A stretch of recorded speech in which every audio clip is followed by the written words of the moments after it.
Assalamualaikum warahmatullahi wabarakatuh. Ya, jadi kita itu kalau misalnya ganti oli kan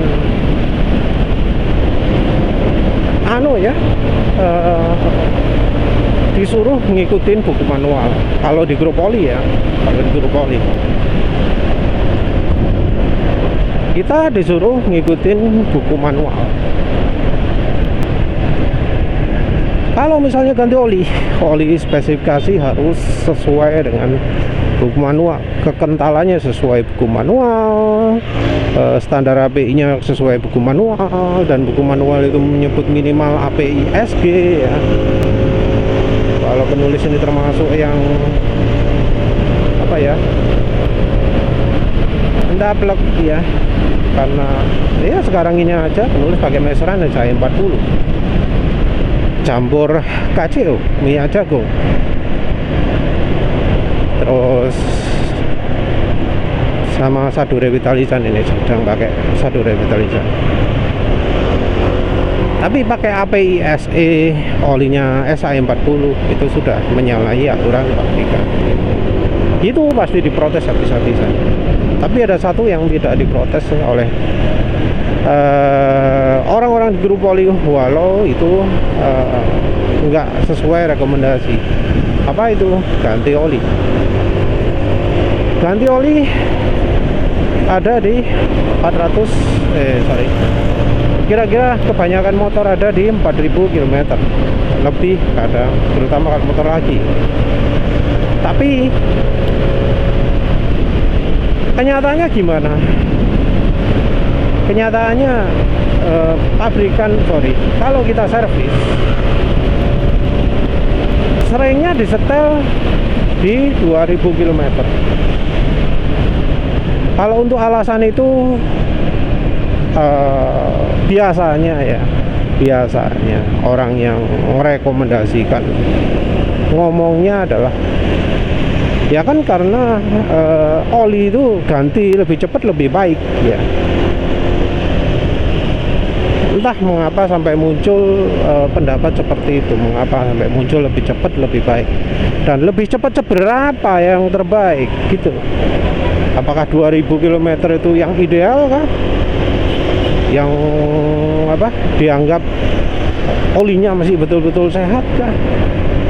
Atau dalam taraf kesehatan oli gimana pemilihan 2000 km itu?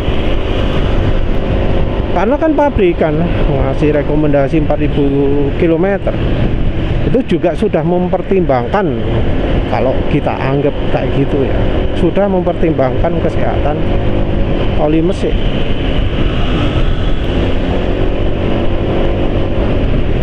Nah, kalau gitu aja pakai acuan 4000 km, mengapa kok harus 2000 km oleh mekanik, oleh orang-orang di grup oli besar? Alasan bahwa ya kalau lebih cepat kan lebih baik, itu kan ya alasan yang abstrak gitu ya, gono dasare. Lebih baik, kenapa lebih baik? Dengan menganjurkan mengganti oli 2000 km padahal buku manualnya minta 4000 km. Itu menunjukkan bahwa mereka itu sudah menganggap insinyur pabrikan itu bodoh. Insinyur yang merancang buku manualnya, yang membuat pembatasan di buku manualnya, itu mereka anggap bodoh. Mau pakai kata halus atau kasar, intinya yang mereka rekomendasikan itu kalau sudah nggak sesuai pabrikan, nggak sesuai buku manual, itu sudah mengabaikan rekomendasi buku manual, walau itu lebih cepat. Ada alasan bahwa lebih cepat lebih baik. Mengapa kok nggak 1000 km? Mengapa kok nggak 500 km? Mengapa kok tidak 100 km? Kalau dianggap itu lebih hemat, nggak terlalu boros macam-macam, Nah, ganti di 2000 itu kan boros dibanding dengan 4000. Untuk Gojek itu kan ya sangat aktif sekali kan.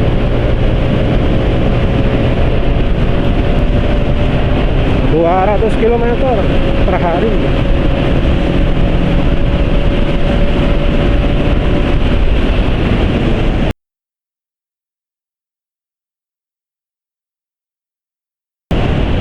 km per hari. Kalau 10 hari sudah 2000 km. Iya kan? Kalau tiap hari kerjanya 200 km konsisten, kan 10 hari ganti olinya. Karena 10 hari sudah 2000 km. Kalau misalnya mengikuti buku manual, ganti olinya kan jadi tiap 20 hari sekali. Ganti oli anggap aja biayanya 70.000 lah. Karena asumsinya pakai oli pabrikan, ganti oli ada ongkosnya juga antara 70 sampai 80.000 gitulah ya kan? 80 versus 160. Ya apa ya, dari sisi konsumen itu meragukan. Nggak ada yang ngomong bahwa kalau ganti 4000 km rusak ketika merekomendasikan 2000 km. Nggak ada kan.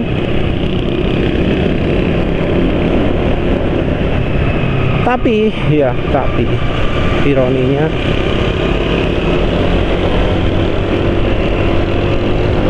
mereka itu cuek ketika mereka itu maksudnya penulis yang merekomendasikan oli itu. Mereka itu cuek ketika oli yang di drain itu sudah hitam. Cuek ketika oli yang di drain sudah kurang dari separuh. Cuek. Mau yang mekanik, mau yang rekomendasi, oh itu normal kan, kepakai motornya dia.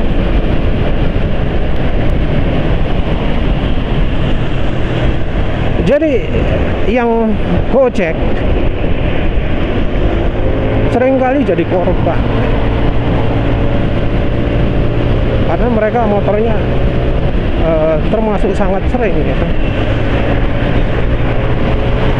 apa namanya jenengnya, sirkulasi oli. Dan karena sangat sering dipakai, mereka itu sangat sensitif terhadap perubahan kondisi mesin. Dan ketika mesin sudah mulai aus, maka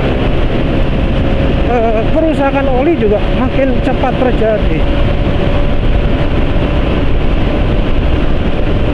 Motor yang orisinilnya 4.000 km aman, bisa jadi 2.000 pun nggak aman, 1.000 pun nggak aman. Bisa terjadi seperti itu. Dan mana ada yang ngomong kalau misalnya ya ganti oli wis ditampekat gitu, wah berarti harus dipercepat untuk berikutnya. Penulis nggak pernah dengar ada rekomendasi seperti itu. Walau oli berkurang sampai lebih dari separuh, rekomendasinya adalah di top up itu ya, dimonitor, tapi ganti olinya tetap 2000 km.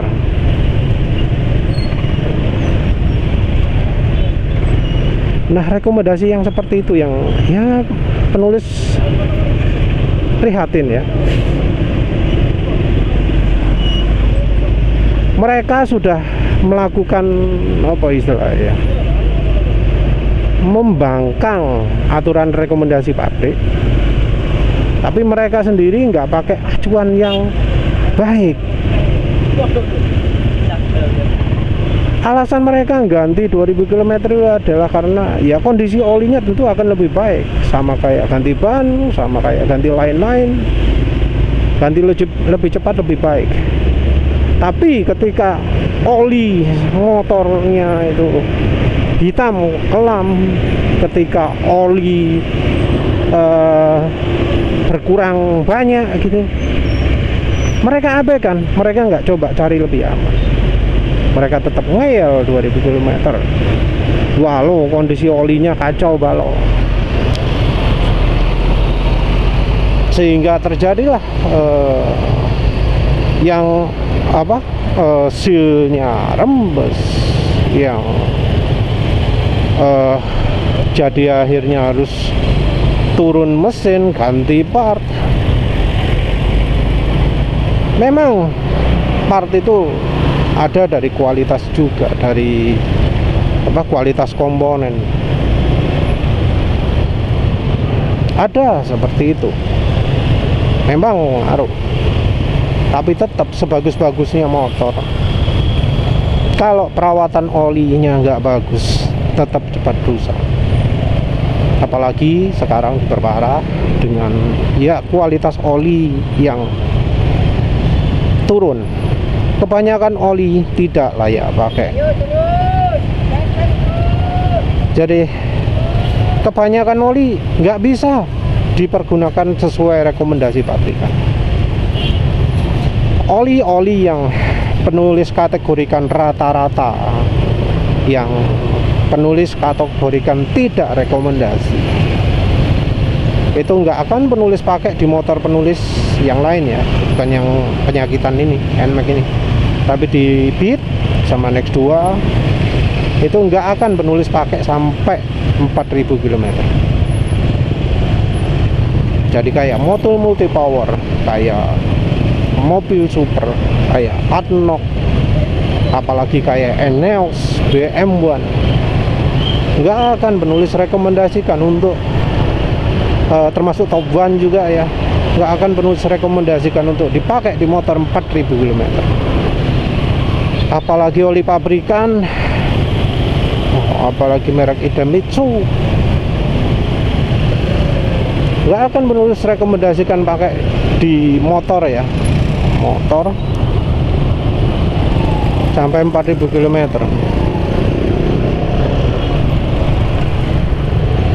Oli Mestran ini aja termasuk ngepres kalau menurut penulis, kalau dipakai tanpa minyak goreng. 4000 km itu ngepres. Mestran Super agak telat karena penulis dulu sering nyoba pakai Mestran Super di motor yang tangguh, motor tahan banting Suzuki Spin, silindernya Nikasil. Nah, Suzuki Spin ini juga yang penulis sebut motor tangguh, tapi begitu kena oli jelek kacau sudah. Motor tangguh, komponennya mahal, dijamin awet ya, tapi kalau sudah kena oli yang nggak bagus, walau masa pakainya cuma sebentar, rusak sudah. Rusaknya justru ironinya karena pakai oli apa jenenge, saat itu masih SGO ya, mungkin sudah X-Star, bola lupa. Yang jelas dikasih oli yang dijual Suzuki yang khusus motor matic. Kalau nggak salah itu buatannya Idemitsu, tapi seandainya itu buatan Pertamina pun penulis nggak rekomendasi, karena iya motor penulis Next 2 itu jadi fuel dilution gara-gara pakai Enduro Matic V. Wah,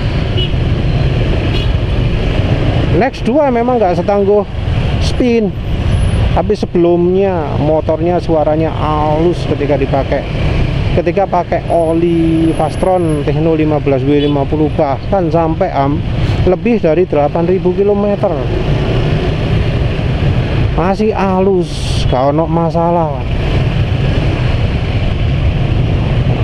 Mulai kacau ketika sudah pakai oli Fastron 10W40. Yang ribet juga karena penulis nggak bisa ganti oli sendiri waktu itu karena nggak duit pembuka bautnya. Sekarang udah beli sih.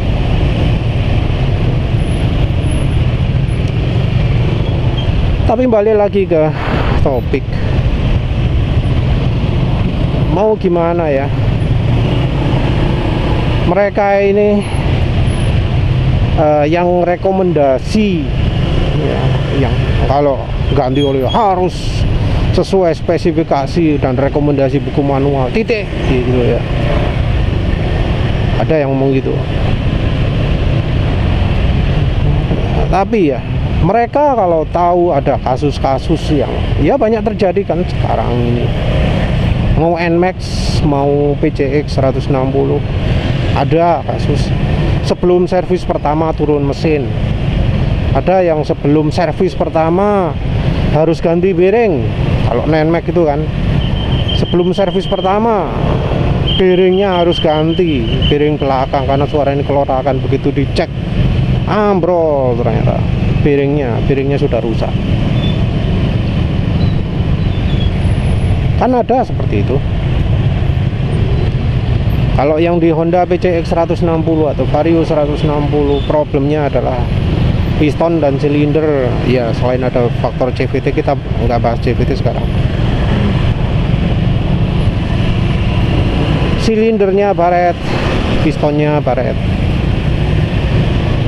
Ada banyak postingan untuk yang ngomong oh tidak mengalami itu karena ya mungkin mereka pakainya kalem-kalem kalinya. Kalau yang baret iya dipakai ngebut, yang pakai disebut sembarangan gitu ya, iya pakainya sembarangan lah. Motor ya, motor itu ya dipakai ya sesuai kebutuhan penggunanya. Atau penulis ngomong 4000 km ya, itu juga dengan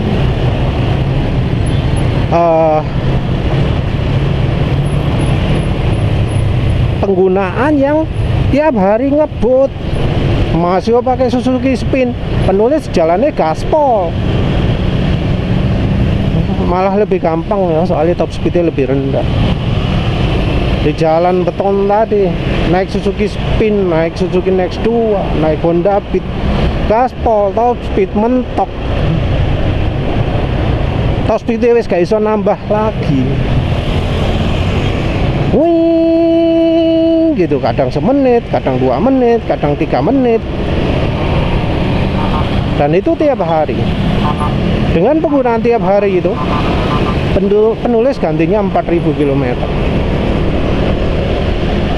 Nah artinya kalau yang pakainya kalem-kalem aja, jalan kecepatan kayak gini 40 sampai 60 gitu ya, ya pasti lebih lah dari 4000 km, bahkan bisa aja 8000 walau olinya cuma sekedar mesran, walau olinya sekedar Repsol Fastron Techno 15W50.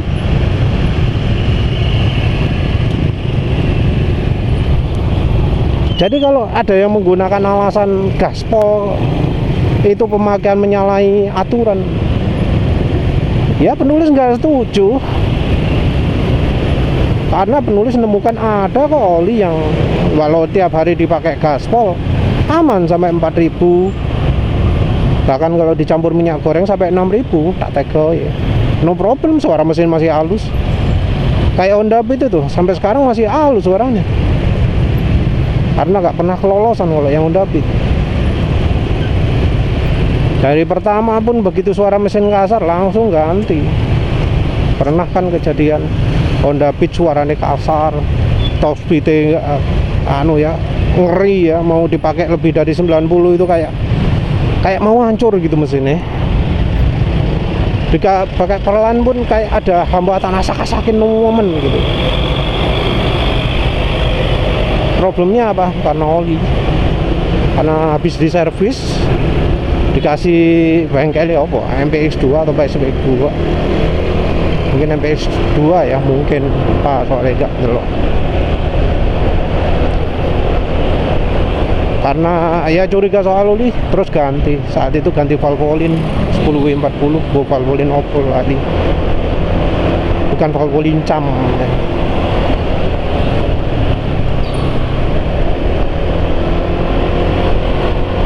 Dan akhirnya setelah ganti, waduh beda nih. Habis ganti oli gitu dipakai 100 gitu, halus. Biasa kan kalau motor Honda itu makin kencang makin halus ya. Kalau dipakai pelan, amit-amit getarannya.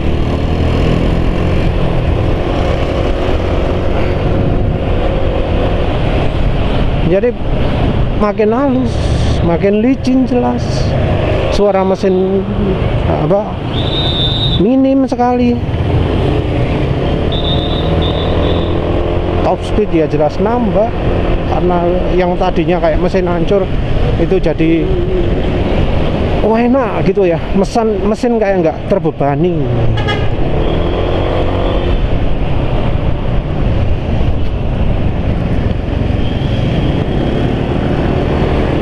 Ya, oli itu salah satunya juga. Oli ya yang menurut penulis bikin banyak yang motornya hancur. Sebelum servis pertama harus turun mesin, sebelum servis pertama sudah berasap, sebelum servis pertama performa sudah ngedrop. Motor yang aslinya bisa 120 jadi nggak bisa lagi, cuma bisa 110.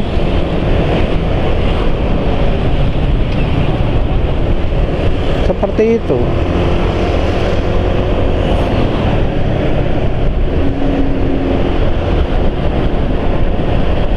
Itu ciri oli kalau sudah nggak layak pakai itu gimana?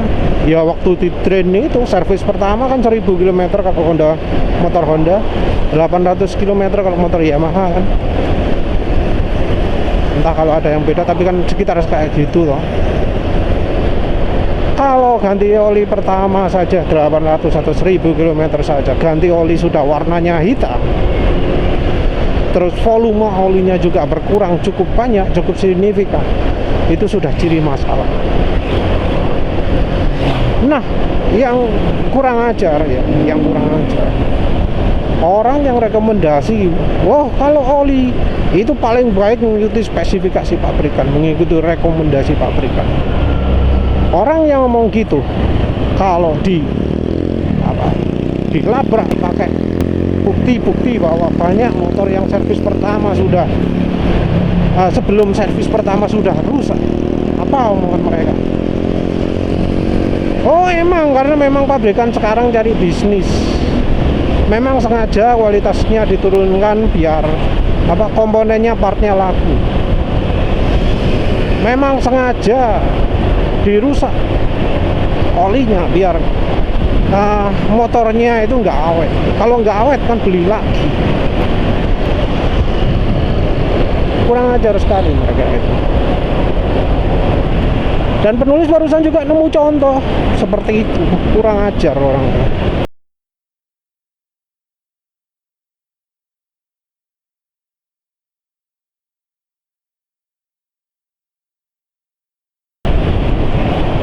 Orang disuruh ngikutin rekomendasi pabrik, tapi ketika diomongkan fakta-fakta seperti itu, kurang ajarnya dia ngomong bahwa pabrikan itu emang sengaja bikin rusak. Nah, kalau dia tahu pabrikan itu ngerusak, pabrikan itu bikin oli yang akan ngerusak mesin, kenapa kok dia suruh pakai rekomendasi pabrikan? Kenapa kok kita disuruh pakai oli bawaan pabrik? Itu fakta, itu fakta. Kalau mekanik ya nggak mungkin lah ngomong gitu, karena dia masih ingin kerja.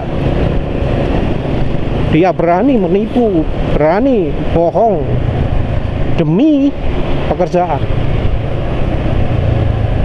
demi keuntungan bengkelnya, demi keuntungan dealer.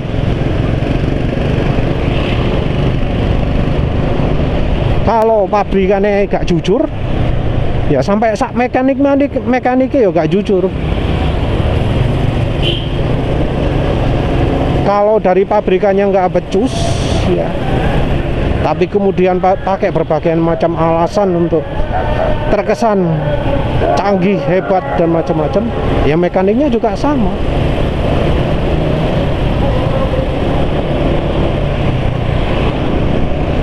Ada kan mekanik yang olinya habis lebih dari separuh, dicarno ya kan. Saat rekomendasi oli apa yang baik, oli kita ini baik mas.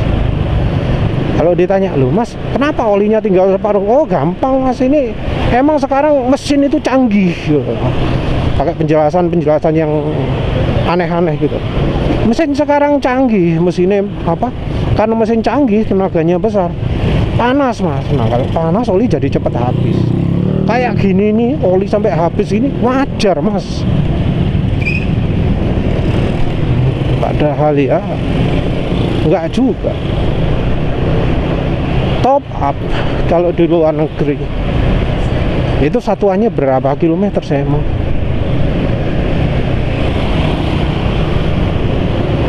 Lebih ya.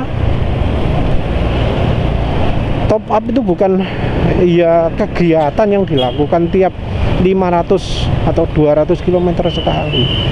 Ribuan kilometer baru top up. Kalau oli 1000 km sudah habis, itu masalah. Berkurangnya sangat banyak, itu masalah. Penulis lupa standar piro ya. Lupa wis. Bro Aksanaria pernah sharing. Oli itu acuan dianggap vampir oli itu dalam kondisi gimana itu ada, tapi lupa wis bola. Tapi balik lagi, kalau misalnya ada mekanik rekomendasikan ganti 2000 km, atau enggak cuma mekanik ya, orang dari grup oli ya, orang apa yang ngaku-ngaku ahli oli ya. Buku manual menganjurkan 4000, dia menganjurkan 2000, tapi dia ngomong bahwa oli hitam itu tidak masalah. Hati-hati. Dia pasti nggak mungkin nyalakan oli kalau misalnya ada apa-apa. Nah, dia itu ya sembuh lah. Kalau dikonfrontasi gitu, akhirnya dia akan bilang, oh iya, memang pabrikan sekarang itu memikirkan bisnis. Oli dibikin kualitas turun, mesin dibikin kualitas turun, karena ya biar bisnisnya laku. Dia nggak mau mengakui bahwa dia sebelumnya nyuruh kita pakai oli rekomendasi pabrikan. Dia nggak mau mengakui bahwa sebelumnya dia nyuruh kita untuk pakai oli yang rusak itu, oli yang menurut dia itu lebih menguntungkan, hanya untuk keuntungan pabrikan saja, untuk nyari uang, untuk bikin motor cepat rusak, untuk bikin part cepat rusak. Oli dipercepat tapi nggak dibuat cepat banget biar ya konsumen mesinnya sih tetap rusak, tapi jualan olinya tetap banter.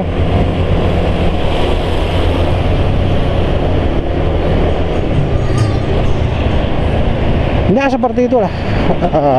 Ya wis penulis akhirnya aja daripada nanti maki-maki ya. Ya wis, intinya oli itu kemampuannya beda-beda. Nggak ada oli sama. Kalau sama itu sangat jarang sekali ada. Dari puluhan oli itu yang penulis coba, sifatnya beda-beda, kekurangannya beda-beda. Ada yang kalau dipakai stasioner ini nggak halus, ada yang jadi halus. Ada yang dipakai stasioner ini mulai dari awal halus terus. Ada yang halusnya setelah dipakai ngebut. Ada yang jadi kasar setelah dipakai ngebut. Ada yang oli yang besoknya jadi adem langsung, jadi halus lagi. Ada yang besoknya nggak halus.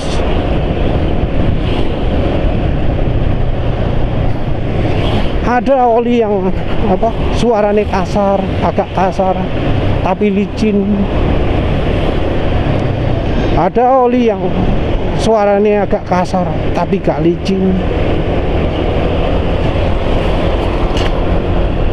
Macam-macam loh oli itu. Jarang-jarang oli sama. Kalau sampai ada yang ngomong semua oli sama, hati-hati.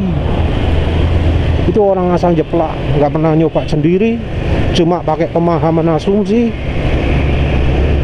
Yang kalau ada apa-apa, nggak harus, nggak coba cari opo sepatu.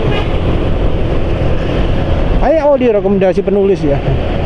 Nggak, penulis anggap paling ideal untuk semua situasi. Meseran SI40. Ini nggak ideal kalau untuk motor bore up yang panasnya berlebihan. Karena nggak mau oli Mesran SI40 itu adalah oli mineral. Ada suhu tertentu yang jadi patokan. Kalau lebih dari itu oli Mesran nggak layak pakai. Butuh oli yang lebih tahan panas, oli bahan B40. Tapi kalau misalnya motornya normal, pakai oli PAU juga belum tentu baik. Karena oli PAU itu nggak bisa betul-betul licin, harus butuh banyak campuran. Kalau yang buat campurannya nggak jago, efek sampingnya yang malah didapat, seperti misalnya suara mesin kasar atau lebih parah lagi rembes ya. Ya wes lah, itu aja ya. Hati-hati sama orang yang rekomendasi oli pabrikan. Hati-hati sama orang yang rekomendasi ganti oli nggak sesuai buku pabrikan. Karena ya dia biasanya itu wis gak jelas lah wong, pelin-pelan. Karena mereka biasanya emang hanya ikut-ikut ya seringnya. Kalau yang mekanik ya karena mereka bohong demi untuk pekerjaan mereka. Ya semoga lah ada mekanik yang jujur yang kalau jualan itu menunjukkan, mas pakai oli ini sampean gak iso awet mas. Ya moga-moga seperti itu. Ada, syukurlah masih ada. Semoga makin banyak yang seperti itu. Terima kasih sudah menonton. Assalamualaikum warahmatullahi wabarakatuh.